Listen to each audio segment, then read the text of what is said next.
네, 과거 검찰의 인권 침해 등 진상 규명을 위해 출범한 검찰 과거사위원회 활동이 일단 내년 초까지 계속됩니다. 네, 외압 논란과 내부 갈등을 딛고 조사가 제대로 안 된 김학의 전 법무부 차관 사건 등이 재조명될 것으로 보입니다. 나확진 기자입니다.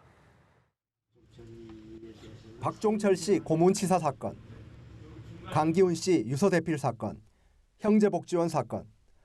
올 한 해 검찰 과거사위원회와 진상조사단은 과거 여러 사건에서 검찰의 인권 침해와 검찰권 남용이 있었음을 밝혀냈습니다.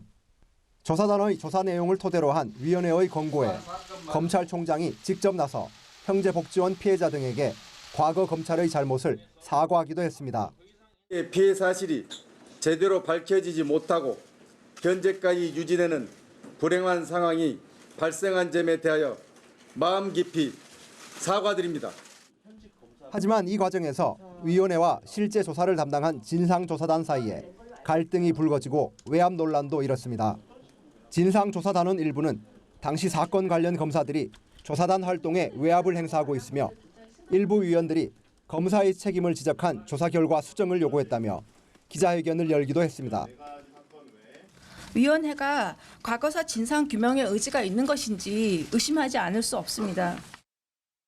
진통 끝에 조사기간 연장이 결정되면서 위원회와 조사단은 이제 김학의 전 법무부 차관 성접대 의혹 사건, 용산 참사 등 아직 조사가 제대로 이루어지지 않은 사건 규명에 힘쓸 전망입니다.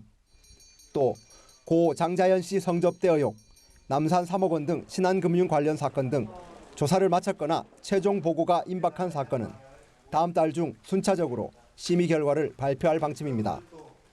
연합뉴스 TV 나확진입니다.